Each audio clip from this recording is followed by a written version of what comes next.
tides of political turmoil rise in Rivers State, one name reverberates through the corridors of power and the streets such as Ibok-Ete Ibas. Since his controversial appointment as sole administrator by Bola Ahmed Tinubu on the 18th of March, Ibas has embarked on a journey that many are calling a deliberate test of resolve and patience of the people of Rivers State.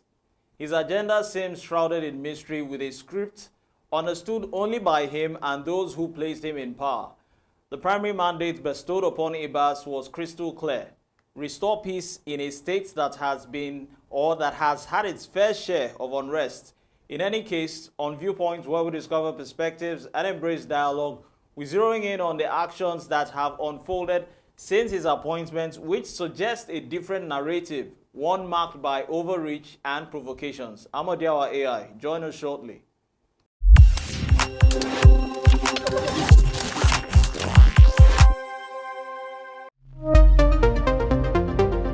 You're welcome back to the show. Now, in a series of swift and contentious moves, Ibas, who is the sole administrator of Rivers State after the suspension of Fubara, has chosen to dismantle the very structure which is meant to uphold democratic values or governance within the state, the Garden City.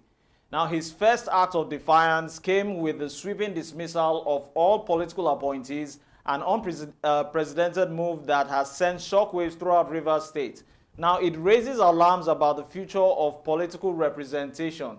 Now, the fallout from this decision was immediate, as it has left a vacuum of leadership and an air of uncertainty among the populace. But Ibas wasn't finished. He followed this with a suspension of heads of all MDAs, the ministries, departments, and agencies. Now, this is a decision that further consolidates his grip on power while sidelining experienced officials.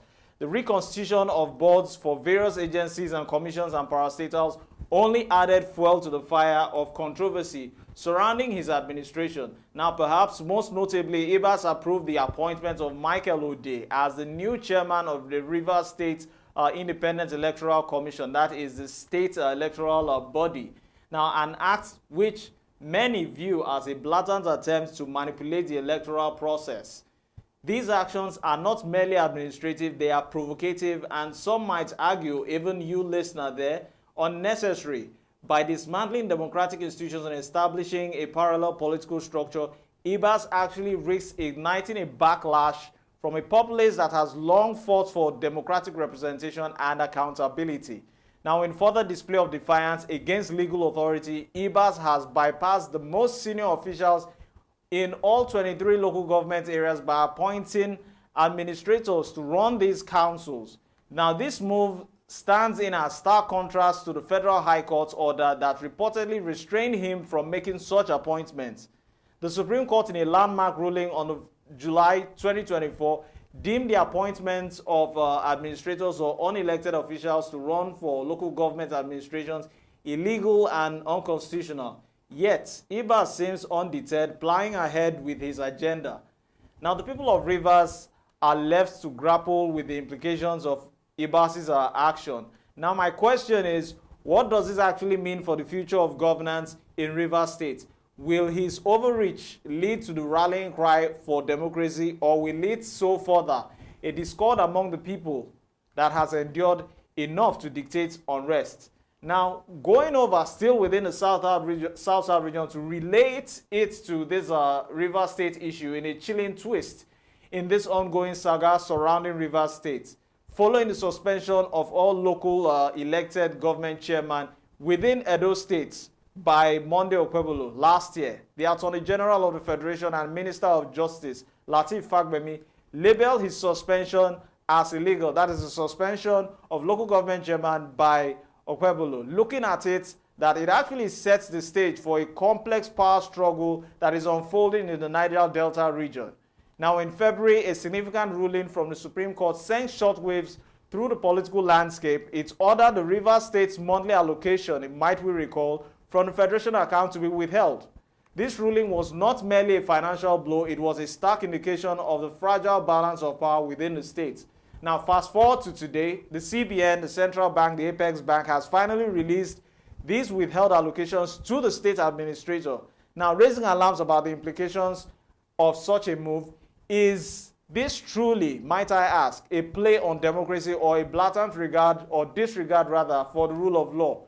Ibas's recent decision to cancel all pending procurement and tender processes initiated by the ministries, departments, and agencies has left many questions as to the direction in which the state is actually being headed.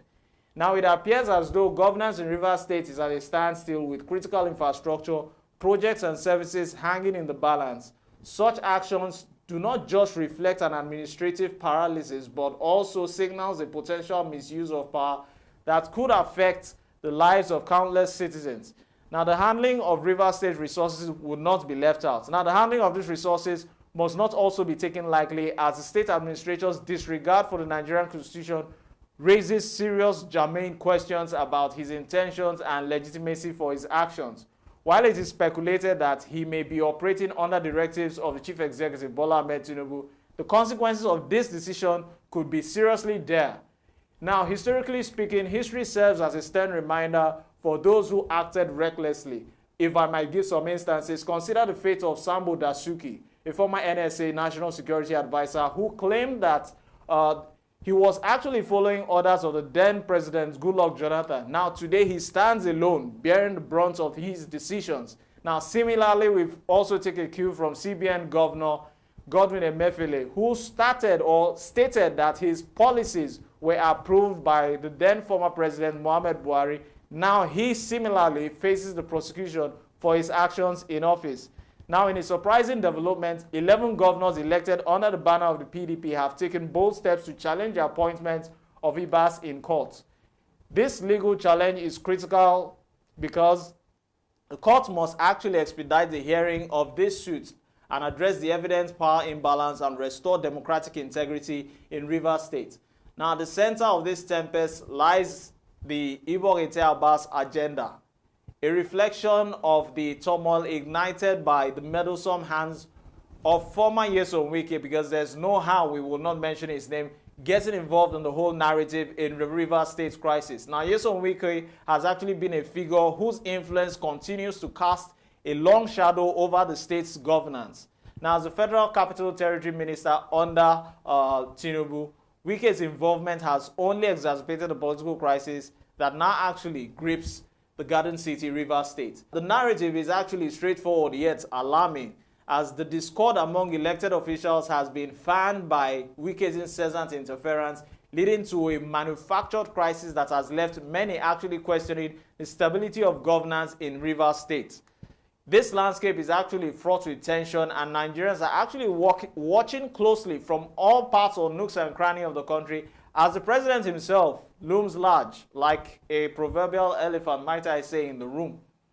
Last month, President Tinubu took a decisive action by declaring a state of emergency within Rivers State, a move that actually led to the suspension of Governor Siminalayi Fubara, like I mentioned earlier on, and the members of the House of Assembly for an initial period of 6 months. Might we recall in the previous episode in which we did, this was actually stipulated as to why and how the governor, under what circumstances the governor and also 7 constituent members of the State House of Assembly can be suspended.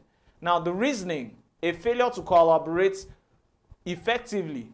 Now, this is a claim that many reeks of impropriety and miscalculations. The question now is whether this intervention is a necessary measure for peace or a misguided leap into deeper chaos. Amidst this upheaval, Ibok-Ete Ibas has stepped into the fray, assuming leadership at a time when the state is in dire need of stability. However, in any case, it is imperative that Ibas recognizes the temporary nature of his appointment. He is not the rightful governor, but a caretaker in turbulent waters or seas at about this time. His recent action, including the appointment of numerous individuals known for their opposition to Fubara, suggests a dire desire to solidify his position rather than foster the peace and unity he was actually brought in there to serve or fill in as. Such maneuvers may be politically expedient in the short term, but are fraught with peril for the future. The stakes are actually high, evidently, as we can see, and the people of Rivers State deserve a government that serves them rather than a factional agenda. The reinstatement of the suspended governor Fubara and the lawmakers is not merely a political maneuver, it is actually a restoration of the democratic process that the citizens of Rivers State actually voted for. This course of action could pave the way for reconciliation and a return to effective governance. Now, while the powers that may be seem poised to achieve their objectives in Rivers due to the apparent weakness of the opposition, it is important for the current administration to actually intervene, not on a mischievous note, might I say. The chief executive must guide the sole administrator and provide him with a clear template for the exercise of his powers. Although Ibas has actually stated responsibility, or his responsibility is to actually restore peace, it is essential to know that there has been no significant breach of peace that warrants drastic measures which he has actually undertaken, which I've actually outlined. As we watch this drama unfold, it is crucial to remember the political landscape will continue to actually change. Ibas's current strategy may seem advantageous, but the tides of public opinion are actually fickle. There will inevitably come a day of reckoning, just as we have with the likes of Godwin Emefiele and also Dasuki, which will inevitably come a day when the people will actually demand for accountability from their leaders. This has been a Viewpoint narrative, and I've been your host, Odiawa AI. Thanks for watching.